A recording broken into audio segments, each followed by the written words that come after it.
नमस्कार। लोक वित्त पब्लिक फाइनेंस की पिछली क्लास में हम लोगों ने बजट के खातों जैसे समेकित कोष, सार्वजनिक कोष एवं आकस्मिक कोष के बारे में अध्ययन किया था। इन कोषों के बारे में हम लोगों ने जाना पैसा कहाँ से आता है, किस मद का पैसा किस कोष में जमा होता है एवं किस कोष से पैसा निकालने के लिए क्या प्रावधान है। इन सब के बारे में हम लोगों ने विस्तार से चर्चा की थी। आज के क्लास में हम लोग पब्लिक फाइनेंस के ही एक अन्य टॉपिक घाटे की संकल्पना या कह सकते हैं बजट घाटा के बारे में अध्ययन करेंगे, जिसमें हम लोग बजट घाटे के प्रकार जैसे राजस्व घाटा, राजकोषीय घाटा, बजट घाटा, प्रभावी राजकोषीय घाटा, मौद्रिक घाटा, संरचनात्मक घाटा एवं द्वैत घाटा के बारे में अध्ययन करेंगे।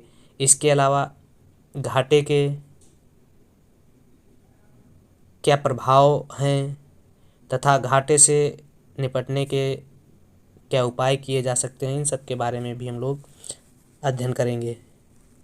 तो अगर घाटे की बात की जाए तो जब सरकार का व्यय ज़्यादा होता है या आय कम होती है, जब व्यय ज़्यादा होता है और आय कम होती, चाहे सरकार हो या कोई पर्सनल व्यक्ति हो, व्यय क्या होता है, व्यय ज़्यादा होती है और आय कम होती है, तो उससे क्या उत्पन्न होता है, घाटा उत्पन्न होता है। अब भारत में इसको हम सरकार के संदर्भ में देखते हैं तो सरकार का जब व्यय ज़्यादा होता है और आय कम होती है तो उसे घाटे का बजट कहते हैं। इसको एक उदाहरण से समझ सकते हैं, जैसे सरकार की आय और सरकार का व्यय और इधर संतुलन की स्थिति ले लेते हैं। तो सरकार की आय अगर 100 रुपया है और सरकार का व्यय भी 100 रुपया है तो इसे क्या कहेंगे, संतुलित बजट कहेंगे, बैलेंस बजट कहेंगे। बैलेंस बजट में क्या होता है, सरकार की आय एवं सरकार का व्यय दोनों बराबर होता है। जब सरकार की आय एवं सरकार का व्यय दोनों बराबर होता है तो उसे क्या कहते हैं, संतुलित बजट कहते हैं। इसके अलावा अगर सरकार की आय ज़्यादा है और व्यय कम है तो ऐसे बजट को, मान लेते सरकार की आय 100 रुपया है और व्यय 90 रुपया है, तो ऐसे बजट को सरकार 100 रुपया प्राप्त कर रही है और 90 रुपया खर्चा कर रही है और 10 रुपये बचा ले रही है, तो ऐसे बजट को क्या कहेंगे, ऐसे बजट को अतिरेक का बजट कहेंगे। तो इसके अलावा एक तीसरी स्थिति क्या है, सरकार की आय 100 रुपया है और व्यय जो है 110 रुपया है, तो ऐसे बजट को क्या कहेंगे, घाटे का बजट। तो इस स्थिति में अगर देखा जाए तो सरकार 3 प्रकार के बजट मुख्य रूप से संतुलित बजट, अतिरेक बजट और घाटे का बजट प्रस्तुत करती है। संतुलित बजट में क्या होता है, आय और व्यय दोनों बराबर मात्रा में होते हैं, 100 रुपया आय है और 100 रुपया व्यय भी है, तो उसे संतुलित बजट कहा गया है। और अतिरेक बजट में आय ज़्यादा होता है और व्यय कम होता है, 100 रुपया आय है और 90 रुपया व्यय हुआ, 10 रुपया बचत हो गया, तो उसे क्या कहा गया, अतिरेक का बजट। और इसी प्रकार से घाटे के बजट में क्या होता है, व्यय ज़्यादा होता है और आय कम होती है, 110 रुपया व्यय है और आय कम है, तो इसे क्या कहा गया, घाटे का बजट कहा गया। अब घाटे के बजट का औचित्य पूर्ण किया जाता है, क्या है, घाटा औचित्यपूर्ण किया जाता है या कह सकते हैं घाटा अनायास नहीं किया जाता है। अगर घाटे का बजट बनाया जा रहा है सरकार द्वारा तो वह घाटा अनायास नहीं किया जाता है, औचित्यपूर्ण किया जाता है। इस संबंध में जेम्स कीन्स ऐसे अर्थशास्त्री हैं जो बताते हैं कि घाटे की सहायता से भी विकास किया जा सकता है। सही बात है, घाटे की सहायता से तो विकास किया ही जा सकता है। सभी अर्थशास्त्री मानते हैं कि घाटा अगर एक निश्चित तथा सहनीय सीमा के भीतर होता है तो विकास के लिए क्या है, घाटा प्रेरणा प्रदान करता है। अगर घाटा अर्थव्यवस्था में ज़रूरत से ज़्यादा होता है तो यह क्या होता है, घाटा महंगाई की समस्या को जन्म देता है। भारत में घाटा को एक क्या होता है, समष्टि भावी चर के रूप में माना जाता है। अर्थव्यवस्था के सारे पैरामीटर को प्रभावित करने में घाटा क्या होता है, सक्षम होता है। घाटा को द्विधारी तलवार के रूप में कुछ अर्थशास्त्री मानते हैं, जो विकास को भी जन्म देता है और गतिहीनता को भी जन्म देता है। कैसे, घाटा विकास और गतिहीनता दोनों को जन्म देता है, इसलिए कुछ अर्थशास्त्री इसे द्विधारी तलवार के रूप में मानते हैं। इस प्रकार घाटे की संकल्पना काफ़ी महत्वपूर्ण होती है। अतः घाटे की संकल्पना की उत्पत्ति बजट से होती है। जब राजस्व खाता में राजस्व प्राप्ति की अपेक्षा राजस्व व्यय अधिक होता है तो उसे क्या कहते हैं, राजस्व घाटा कहते हैं। अब ये घाटे की कुछ संकल्पना हुई या विचारधारा हुई घाटे की। अब भारत में घाटे के बारे में जान लेते हैं कि घाटे की संकल्पना या बजट घाटा। विकासशील देशों जैसे भारत के लिए घाटा का बजट एक बाध्यता भी है और एक रणनीति भी है, क्योंकि घाटे का बजट बनाने से अधिक खर्च होगा तथा व्यवस्था में सुधार होगा। क्योंकि विकासशील देशों के लिए घाटा उचित है, पर यह घाटा क्या हो, सहनीय सीमा तक हो। घाटे में अधिक ज़्यादा खर्च होगा, क्यों, क्योंकि उसमें व्यय ज़्यादा होता है घाटे के बजट में और आय कम होती है। तो इससे क्या होता है, अर्थव्यवस्था में ज़्यादा खर्चा होता है, नई नई परियोजनाओं का विकास होता है, योजनाओं का विकास होता है और अवसंरचना का विकास होता है, जिससे क्या होता है, देश का विकास होता है जो आर्थिक समृद्धि को बढ़ाता है। अब अगर घाटे के प्रकार की बात की जाए तो घाटे के प्रकार में हम लोग राजस्व घाटा, राजकोषीय घाटा, प्राथमिक घाटा, प्रभावी घाटा, मौद्रिक घाटा, संरचनात्मक घाटा और द्वैत घाटा, इसके अलावा बजट घाटा के बारे में अध्ययन करेंगे। तो पहला घाटा राजकोषीय घाटा के बारे में हम लोग जान लेते हैं क्या है। राजकोषीय घाटा जब सरकार का राजस्व व्यय ज़्यादा होता है या अधिक होता है, या कह सकते हैं राजकोषीय राजस्व घाटा बराबर राजस्व व्यय माइनस राजस्व प्राप्तियाँ। राजस्व घाटे का अर्थ सरकार के राजस्व व्यय का राजस्व प्राप्तियों से अधिक होना है। राजस्व व्यय अधिक होता है और प्राप्तियां कम होती हैं। व्यय ज़्यादा होता है, घाटे में यही तो होता है, व्यय ज़्यादा होता है और प्राप्तियां कम होती हैं। लेकिन इसके आगे राजस्व लग गया तो ये राजस्व, और प्राप्तियों के आगे राजस्व लग गया तो राजस्व घाटा हो गया। राजस्व घाटा का अर्थ है सरकार अपनी क्षमताओं के भीतर कार्यकलाप नहीं कर रही है, अर्थात बजट में राजस्व घाटे का होना सरकार द्वारा उधारों पर निर्भरता का उच्च होना प्रदर्शित करता है, जो ब्याज भुगतान में वृद्धि करता है, जिससे आगामी वर्षों में राजस्व घाटे में और वृद्धि होती है। अतः यह आवश्यक है कि मध्यावधि में सर्वप्रथम राजस्व घाटे को कम करते हुए समाप्त किया जाए और तत्पश्चात राजस्व अतिरेक की प्राप्ति करने की कोशिश की जाए। राजस्व घाटा बराबर क्या होता है, राजस्व व्यय माइनस राजस्व प्राप्ति, ये पूछता है सूत्र राजस्व घाटा का। और 2023-24 के बजट में राजस्व घाटे का अनुमान कितना लगाया गया 2.9%। अब बजट घाटा क्या है, बजटरी घाटा। तो बजटरी घाटा कुल व्यय माइनस कुल प्राप्तियाँ, जितना कुल व्यय हो रहा है इसमें राजस्व व्यय तथा पूंजीगत व्यय दोनों को शामिल किया गया है। राजस्व व्यय प्लस पूंजीगत व्यय माइनस राजस्व प्राप्तियाँ प्लस पूंजीगत प्राप्तियाँ, मतलब जब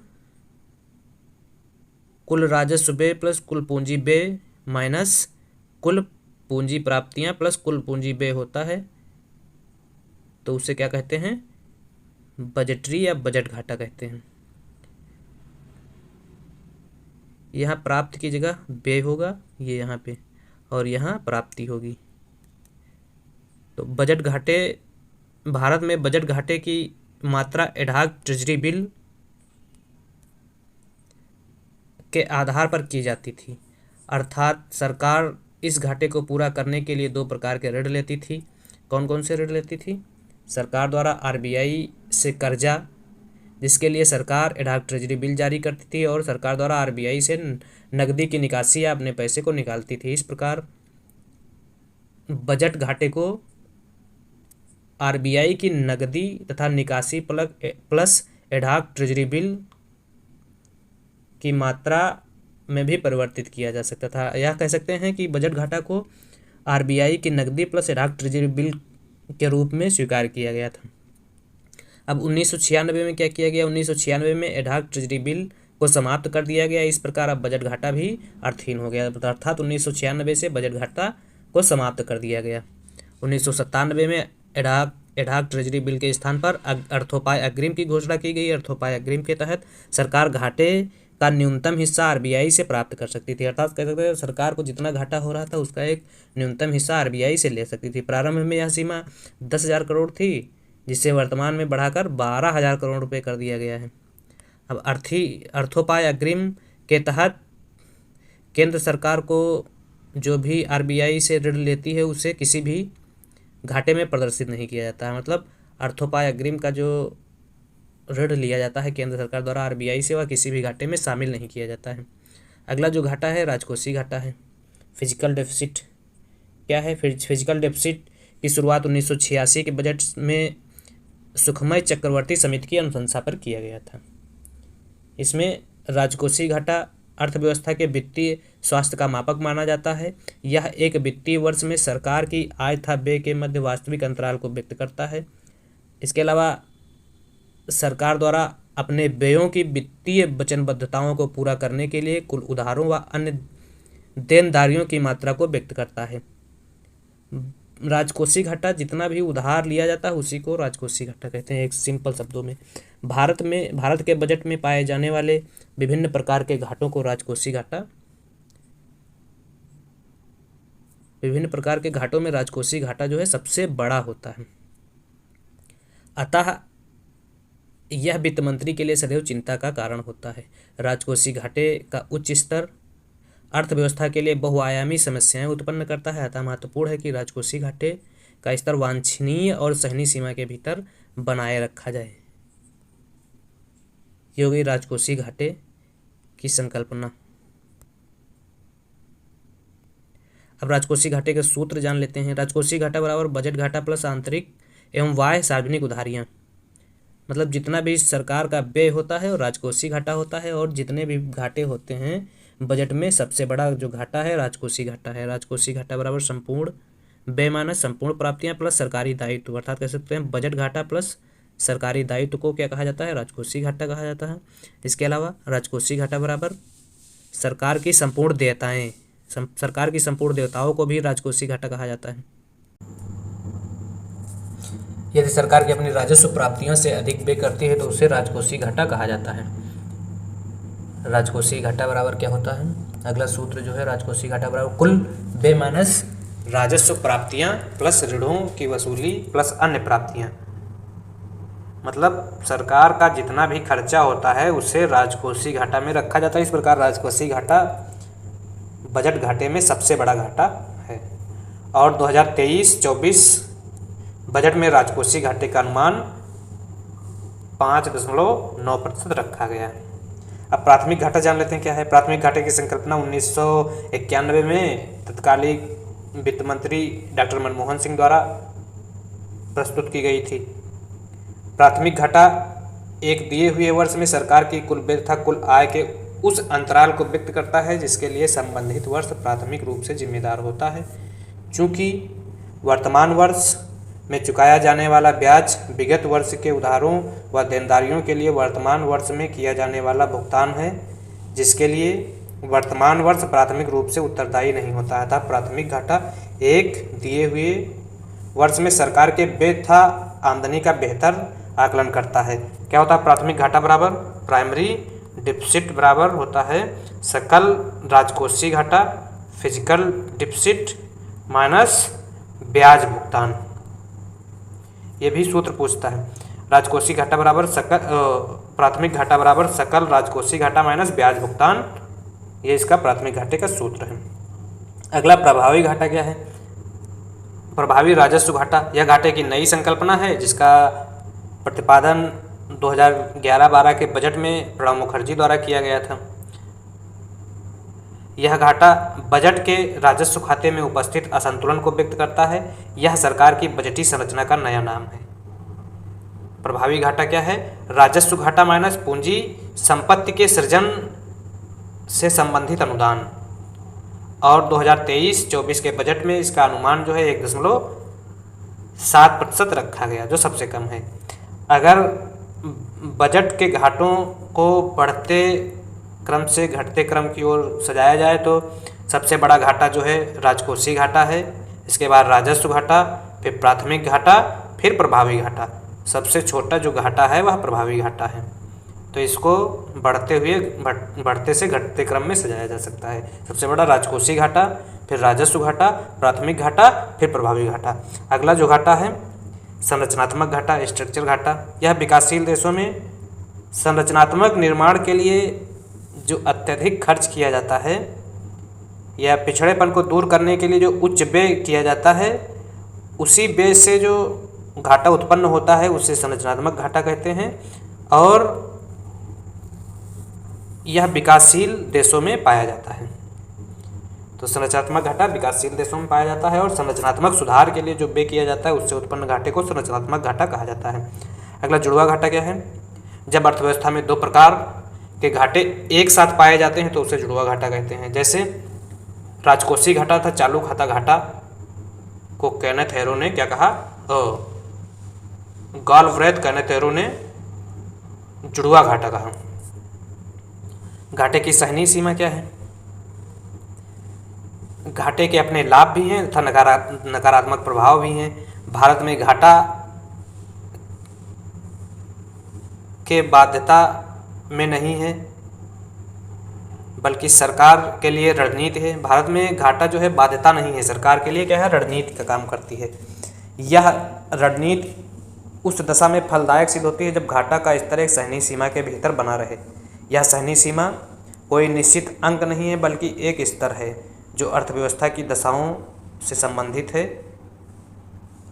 इस स्तर का अनुमान लगा पाना अत्यंत कठिन है, किंतु यह देख पाना सरल है कि क्या इसके धनात्मक परिणाम इसके नकारात्मक परिणामों से अधिक हैं।